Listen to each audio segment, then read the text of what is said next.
How to ask friend to verify on WeChat.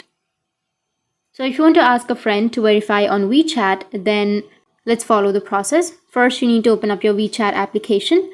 Once you open up your WeChat, now whether you are a new user or an already existing user, and you get to a point where you need a friend to verify for you. Now, there's actually two ways you can do this.